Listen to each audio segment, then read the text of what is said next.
have a puppy. Mwah! This is my dog. This is my doggy Raz. Hi, buddy. See, I told you his teeth stick out.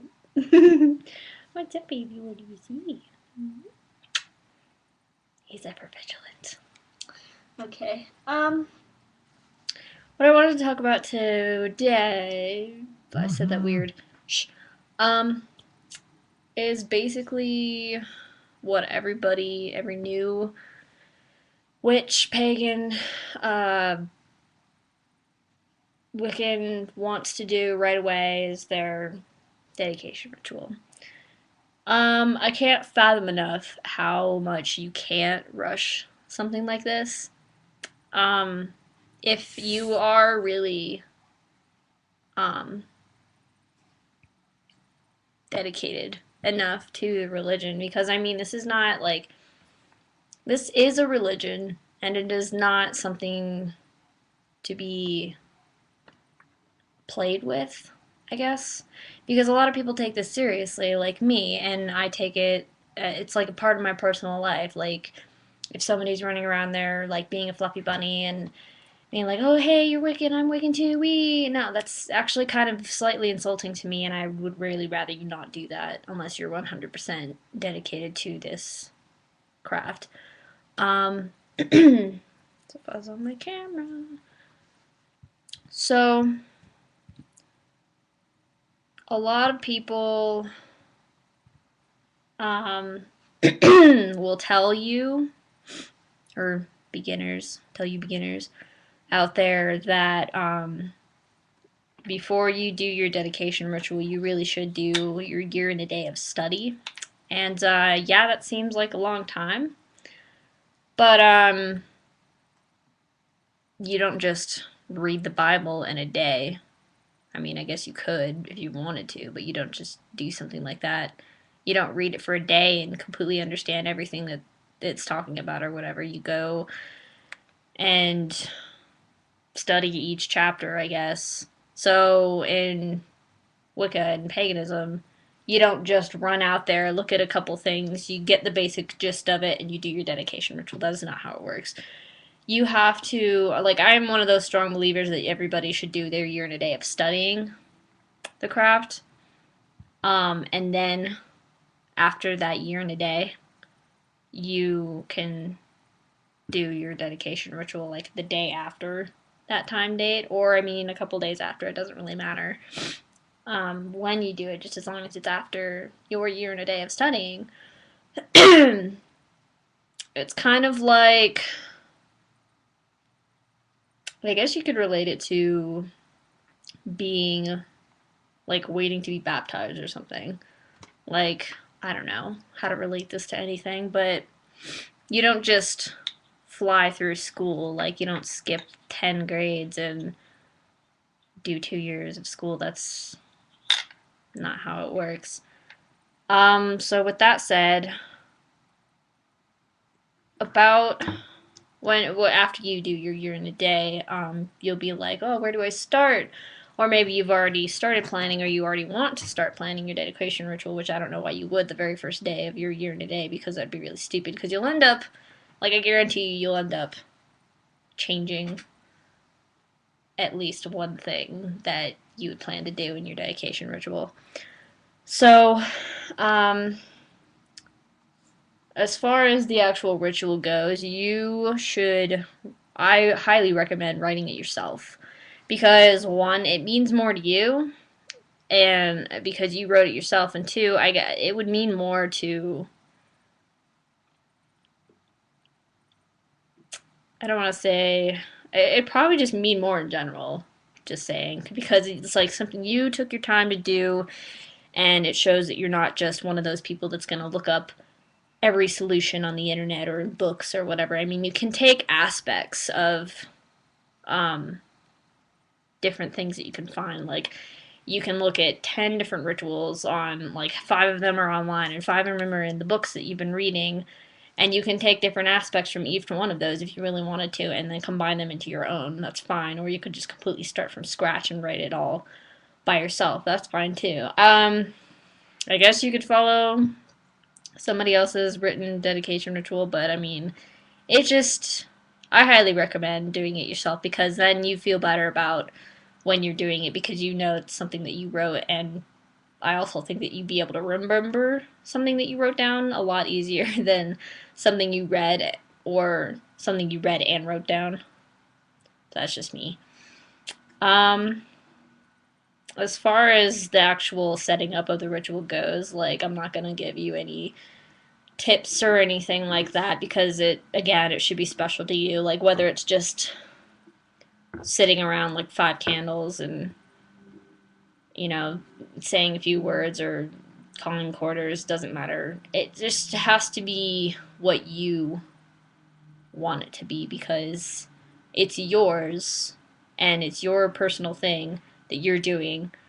And nobody is going to judge you or anything. I mean, the only ones watching are the elements and the god and the goddess. And, you know, unless you do it with somebody else, which brings me to my other point, is doing your dedication ritual with someone else or having them walk you through it. I had a friend a while back that was interested, and she's doing her year in a day right now. I can't remember how far along she is in it, or if she's anywhere close to being done.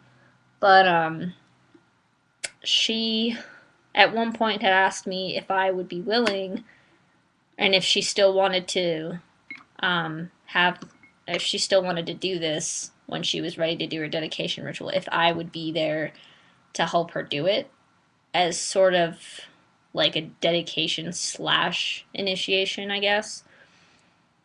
And before anybody freaks out and is like, "Oh my God, you're not a high priestess. You can't initiate anyone because you don't even have a coven." That's not what I'm talking about. It's just the only word that I can think of.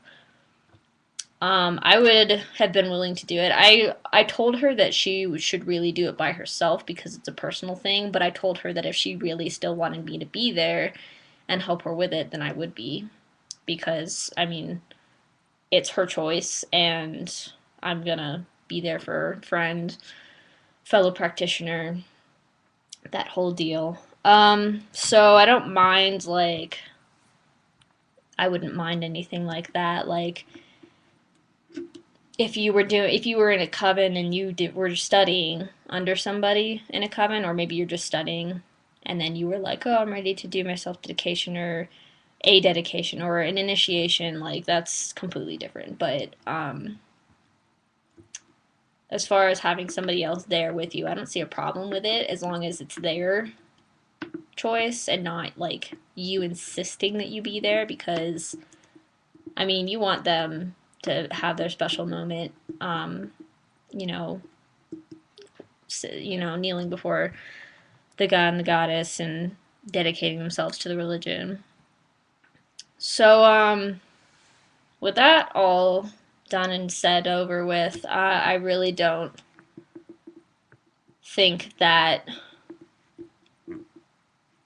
Let me rephrase that. So, if any of you who are watching this are thinking about converting to Wicca or paganism or whatever, um, please make sure that it's what you want to do. Like, I mean, I'm not. You're not gonna like get struck by lightning or anything if you're like not completely dedicated or whatever. But I mean, a lot of people, like, I'm kind of sick and tired of fluffy bunnies running around everywhere and thinking that they can do like no year in a day, or they do their year in a day and then it's just they weren't even they did it just because they want to do it for the spells or the rituals and the cool awesome, like, oh my god, my ex-boyfriend, I need to get him back kind of shit. I'm just using that as an example because it seems to be a lot of people's problems these days. um just don't. Please. um a lot of, like, all of us who are dedicated to the craft are, we it is our religion. Like, you don't just, you're not just gonna be like an atheist for your whole life and walk into a church and be automatically a Christian. Like, that's not how it works. Like, I know that a lot of people and would like to think that that's how it works. Like, maybe they are dedicated enough to become a Christian, maybe they're not. But I mean, you don't just walk into a church and expect to be like saved instantly. I mean, that's not how it works. You go through a process of learning the Bible and maybe you get baptized, I don't know. But I mean, it's the same kind of process with Wicca. It's like you're in a day of studying, and if it's still what you want to do for the right reasons, and make sure that you have the right reasons to do this, not just for the spells and things, like it's an earth-based religion with, like, yeah, there's magic, but I mean, the magic within yourself and the energy within yourself is like more important than actually doing things. Like, I don't know. I hope that made sense. But yeah. So please take it seriously because you don't want to get yelled at by any of us elders. Oh, oops, I said us. Oh God. Any of the other elders out there, because there are many a cranky ones out there. There are many a nice ones out there, and then there are people like me who have been in the craft for years, but not as many as them. But we still get pretty pissed off. Like, I'm sure anybody would get pissed off if people just, a whole bunch of fluffies just ran around like, my year in a day is done, yay, finally wish, blah, blah, blah, or whatever. Like, and again, like, don't, during your year of a day, or and a day, like, if you are not comfortable or you don't think you're ready to do spells or rituals, don't. Because, I mean, not only will it probably have a good chance of not working, it could backfire if you do something wrong. So you don't want that on your hands because karma is a bitch sometimes. So I guess that's really all I wanted to say in this video. I'll probably, if this YouTube webcam thing is still working, I'll probably make another one. Hopefully it is. I'm on my Mac side. I run boot camp on my computer, so I have Windows and Mac, and Windows side is being stupid. So hopefully I can get this side to work for me. But thank you for watching. Like, favorite, subscribe, do whatever you do, and I'll see you in my next video.